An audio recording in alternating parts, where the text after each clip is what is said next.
آپ کے جلال کا یہ عالم ہو گیا تھا کہ جس جگہ بھی آپ رحمۃ اللہ علیہ تعالیٰ کی نگاہ پڑتی وہیں سے آگ کے شعلے بلند ہونے لگتے۔ آپ رحمۃ اللہ علیہ تعالیٰ کے رعب و جلال کے ڈر سے کوئی آدمی بھی آپ کے پاس نہیں آتا تھا۔ کہا جاتا ہے کہ کلیئر شریف کی بربادی کے بعد تقریباً 12 سال کی طویل مدت تک آپ ایک گولر کے درخت کو پکڑے ہوئے استغراق کی حالت میں کھڑے رہے۔ نہ دن کو کھاتے تھے نہ ہی رات کو سوتے تھے، بس دن رات کھڑے رہتے تھے۔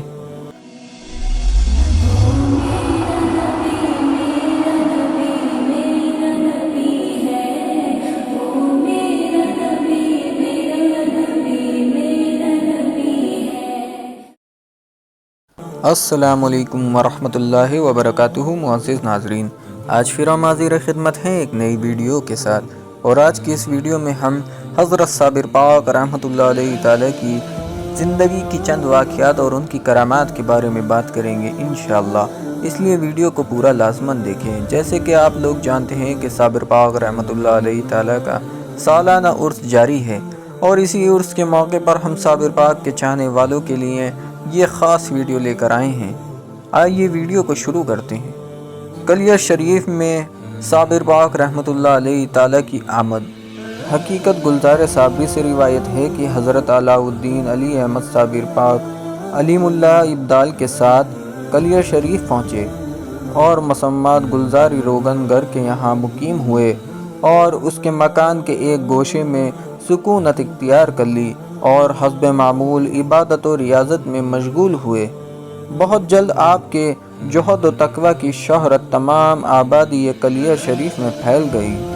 حضرت صابر پاک رحمۃ اللہ علیہ تعالیٰ نے اپنے پیر و مرشد حضرت بابا فرید گنج شکر رحمۃ اللہ علیہ تعالیٰ کی اجازت سے رشد و ہدایت کا سلسلہ جاری فرمایا۔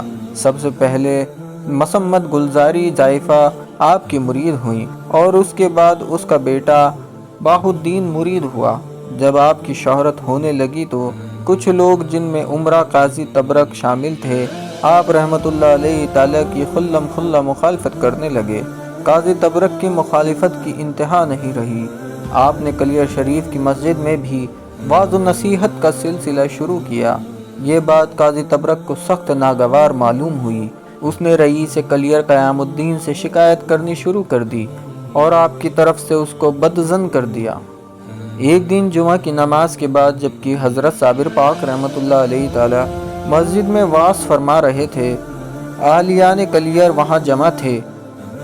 زموان رئیس کلیئر نے آپ رحمۃ اللہ علیہ تعالیٰ سے سوال کیا کہ اگر آپ واقعی صاحب ولایت کرامات ہیں تو اس بکری کا پتہ لگائیے جو 3 ماہ سے غائب ہے۔ اگر آپ نے بتا دیا تو میں آپ کو اپنا امام تسلیم کر لوں گا۔ حضرت صابر پاک رحمۃ اللہ علیہ تعالیٰ سمجھ گئے کہ رئیس کلیئر امتحان لینا چاہتا ہے۔ آپ رحمۃ اللہ علیہ تعالیٰ نے آسمان کی طرف دیکھا اور ہاتھ اٹھا کر فرمایا کہ بکری کھانے والے حاضر ہو جائیں۔ آپ کا یہ فرمانا تھا کہ تھوڑی ہی دیر میں 27 آدمی بدحواسی کے عالم میں حاضر ہوئے۔ جب آپ نے ان لوگوں سے بکری کے متعلق دریافت کیا تو انہوں نے ایک جوا ہو کر انکار کیا کہ ہم لوگوں نے بکری نہیں کھائی۔ تب رئیس کلیئر نے آپ رحمۃ اللہ علیہ تعالیٰ سے مخاطب ہو کر فرمایا کہ تم اس بکری کا نام لے کر پکارو۔ جب رئیس کلیئر نے اپنی بکری کا نام ہر منا لے کر پکارا تو ان لوگوں کے پیٹ سے بکری کی آواز آئی۔ بکری نے سارا ماجرا کہہ دیا کہ کہاں اس کو ذبح کیا گیا تھا اور کہاں کہاں اس کا گوشت بھون کر کھایا گیا تھا۔ یہ کرامات دیکھ کر رئیس کلیئر نے بے ساختہ کہا کہ آپ واقعی صاحب کرامات ہیں۔ جب قاضی تبرک نے دیکھا کہ رئیس کلیئر حضرت کے کرامات کا قائل ہو گیا ہے تو رئیس کلیئر کو کسی طرح سے بہکا کر یہ سمجھا دیا کہ یہ سب باتیں جادو کے اثر سے ہوئی ہیں۔ یہ بات رئیس کلیئر کے دماغ میں آ گئی اور اس کرامات کو جادو سمجھنے لگا۔ جب حضرت صابر پاک رحمۃ اللہ علیہ تعالیٰ کو اس بات کا علم ہوا کہ رئیس کلیئر قاضی تبرک کی باتوں میں آ کر آپ کی کرامات کو جادو کہہ رہا ہے تو آپ نے فوراً کہا، رسول اللہ صلی اللہ علیہ وسلم کی سنت ادا ہو گئی۔ آپ رحمۃ اللہ علیہ تعالیٰ کو کلیئر آئے ہوئے ابھی زیادہ عرصہ نہیں گزرا تھا کہ کمالات اور کرامات کی شہرت دور دور تک پہنچ گئی۔ آپ رحمۃ اللہ علیہ تعالیٰ کے فیض و برکات سے لوگ مستفیض ہونے لگے۔ آپ خود بھی کبھی خلاف شریعت نہیں چلے اور نہ ہی کسی کو خلاف شریعت چلتے ہوئے برداشت کرتے۔ آپ کی طبیعت میں اس قدر جلال تھا کہ آپ کی ہیبت کی وجہ سے آپ کی خدمت میں حاضر ہوئے عام لوگوں کو بھی خوف معلوم ہوتا تھا۔ کچھ دنوں کے بعد جب حضرت صابر پاک رحمۃ اللہ علیہ تعالی باشندگان کلیر کو سمجھا کر تنگ آ گئے تو حقیقت حال اپنے پیر و مرشد کے حضور میں پیش کیا اور اجازت طلب کی کہ جو حکم عالی ہو وہ بجا لاؤں، جس کے جواب میں حضرت بابا فرید رحمۃ اللہ علیہ تعالی نے لکھا کہ برخوردار اللہ تعالیٰ کے حکم سے یہ ولایت تیری ہے اور اس کا اختیار تیرے ہاتھ میں ہے، جیسا سمجھو کرو۔ ایک دن کا واقعہ ہے کہ آپ اپنے خادموں کو ساتھ لے کر جمعے کی نماز ادا کرنے کی غرض سے جامع مسجد میں تشریف لائے اور وہاں جا کر پہلی صف میں تشریف فرما ہو گئے۔ کچھ دیر بعد جب علماء ظاہر کی جماعت جامع مسجد میں پہنچی تو انہوں نے پہلی صف کو گھیرا ہوا پایا۔ انہوں نے جب یہ حال دیکھا تو آپ رحمۃ اللہ علیہ تعالیٰ کے خادموں سے نہایت حقارت آمیز لہجے میں کہا، تم اس جگہ کے قابل نہیں ہو، یہاں سے اٹھو اور پیچھے کی صفوں میں جا کر بیٹھ جاؤ۔ آپ رحمۃ اللہ علیہ تعالیٰ کے خادموں نے ان سے کہا کہ جب ہم یہاں آئے تھے تو اس وقت یہ جگہ خالی تھی اور ہم کیونکہ پہلے آئے تھے اسی لیے یہاں بیٹھ گئے۔ علماء ظاہر نے جب آپ کے خادموں کے منہ سے یہ جواب سنا تو غصے سے جل بھن گئے اور بولے کہ یہ جگہ صرف ہمارے بیٹھنے کے لیے ہی مخصوص ہے، کوئی اور خواہ پہلے سے آیا یا بعد میں آیا یہاں نہیں بیٹھ سکتا۔ غرض اسی طرح بات بڑھتی چلی گئی اور مسجد میں شور ہونے لگا۔ شور کی آواز سن کر آپ جذب کی کیفیت سے باہر آ گئے اور فرمایا کہ اس جگہ کا صاحب ولایت کی پہلی صف میں بیٹھنے کے لائق ہے۔ علماء ظاہر نے یہ فاضلانہ سنا تو ان کے تن بدن میں آگ لگ گئی اور غضبناک ہو کر پوچھنے لگے کہ اگر تم صاحب ولایت ہو تو تمہاری ولایت کی ثبوت کیا ہے؟ اس پر آپ کو بھی جلال آ گیا اور آپ رحمۃ اللہ علیہ تعالیٰ نے فرمایا کہ میری ولایت کا ثبوت یہ ہے کہ تم سب ابھی مر جاؤ گے اور پہلے شہر میں سے کوئی بھی زندہ نہیں بچ سکے گا اور طویل عرصے تک یہ شہر ابھی آباد نہیں ہو سکے گا۔ یہ کہہ کر آپ اپنے تمام خدام کے ہمراہ باہر تشریف لائے اور مسجد کو سجدہ کرنے کا حکم دیا۔ آپ کی زبان سے ان الفاظ کا نکلنا تھا کہ مسجد فوراً شہید ہو گئی اور تمام لوگ جو مسجد کے اندر موجود تھے دب کر مر گئے۔ مسمات گلزاری بھی یہ واقعہ سن کر فوراً اپنے گھر سے مسجد کی طرف آ گئی اور حضرت صابر پاک رحمۃ اللہ علیہ تعالیٰ سے عرض کیا کہ حضور میرا لڑکا باہ الدین بھی اسی مسجد میں نماز پڑھنے آیا تھا۔ آپ رحمۃ اللہ علیہ تعالیٰ نے فرمایا کہ آخر سیڑھی کے نیچے آ گیا ہے، جا کر نکال لے۔ گلزاری نے کہا سیڑھی مجھ سے کیوں کر اٹھے گی؟ حضور نے حضرت علیم الدین ابدال سے فرمایا کہ جا کر ہمارا نام لے کر لڑکے کو نکال لو۔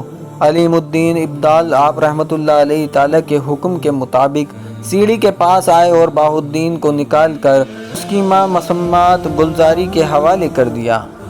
مسجد کے شہید ہوتے ہی باقی لوگوں میں خوف و ہراس پھیل گیا۔ آپ رحمۃ اللہ علیہ تعالیٰ نے گلزاری اور اس کے لڑکے سے فرمایا کہ جو میرے دوست و عقیدت مند ہیں ان سے یہ کہہ دو کہ فوراً ہی 12 فوز کے فاصلے پر چلے جائیں۔ عقیدت مند چلے گئے، تب ایسی وبا پھیلی کہ بہت سے لوگ اس کے شکار ہو گئے، ایک بھی متنفس نہیں بچ سکا۔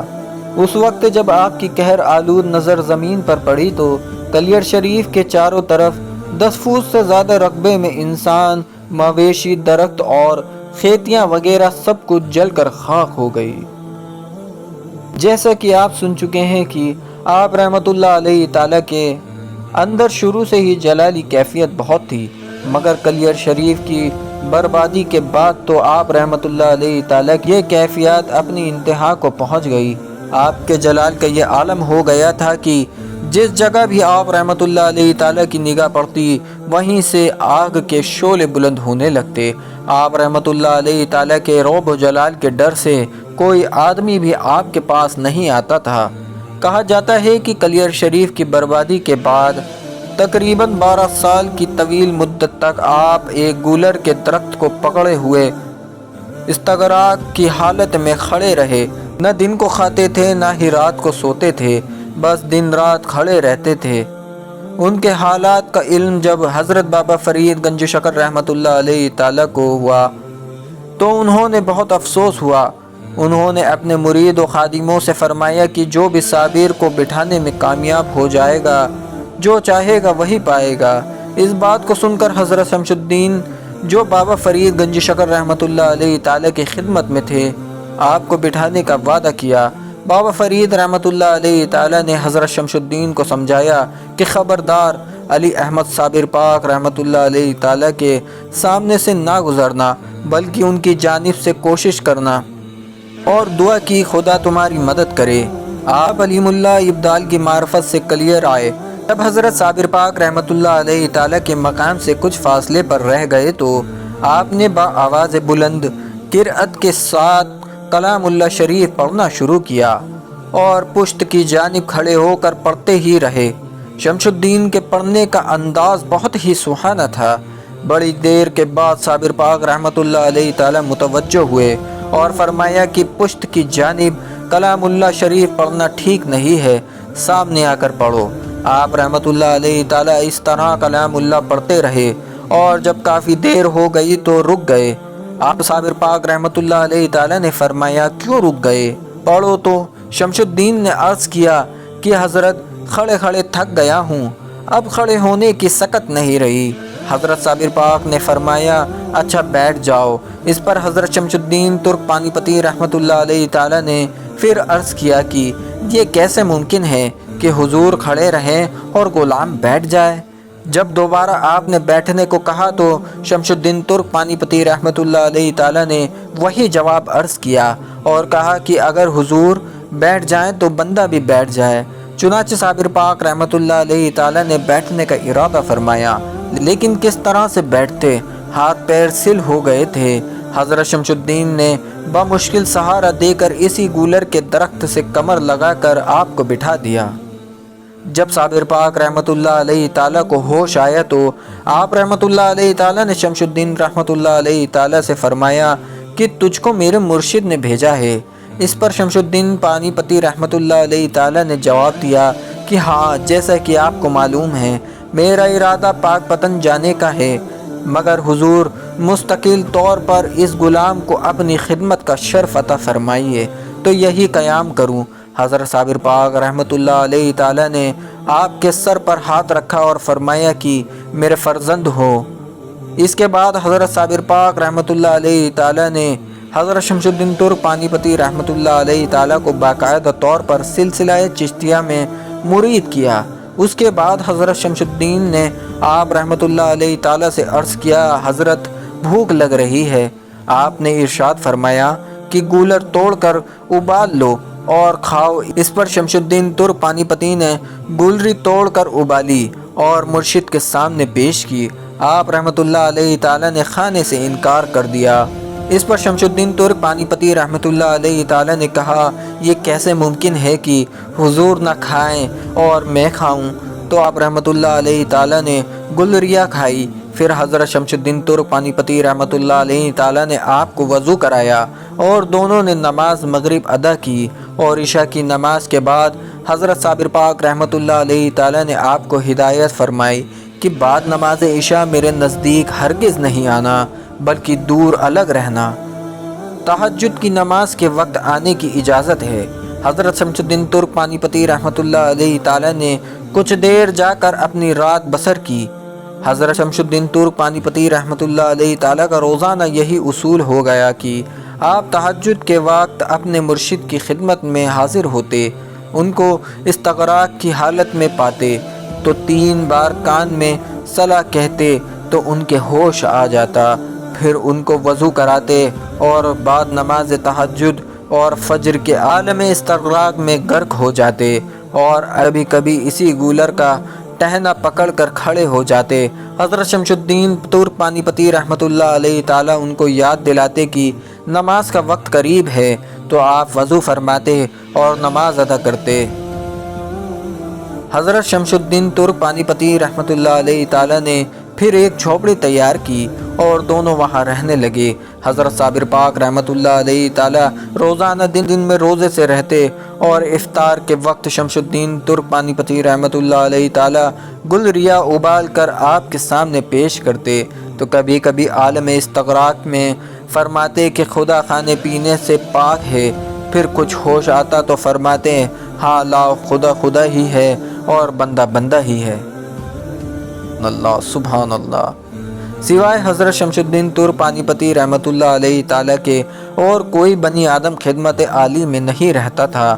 حضرت شمس الدین ترک پانی پتی رحمۃ اللہ علیہ تعالیٰ ہر وقت حاضر خدمت رہتے اور جو ارشاد ہوتا اس کی فوراً تعمیل کرتے۔ اگر اتفاقاً کچھ وقفہ ہو جاتا تو آپ رحمۃ اللہ علیہ تعالیٰ فرماتے کہ شمس الدین اندھا ہو گیا ہے تو وہ اندھے ہو جاتے، اور اگر فرماتے شمس الدین اندھا لنگڑا ہو گیا ہے تو وہ لنگڑے ہو جاتے۔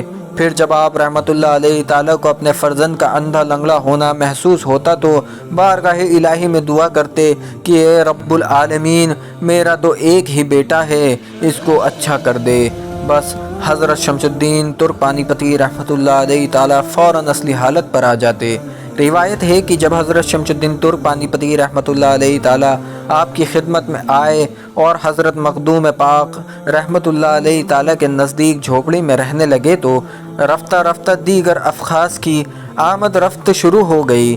دور دور سے لوگ آپ رحمۃ اللہ علیہ تعالیٰ کی خدمت میں حاضر ہوتے رہتے اور آپ کے فیض سے مشرف ہوتے رہتے، لیکن کوئی انسان رات کے وقت آپ رحمۃ اللہ علیہ تعالیٰ کے پاس ٹھہر نہیں سکتا تھا۔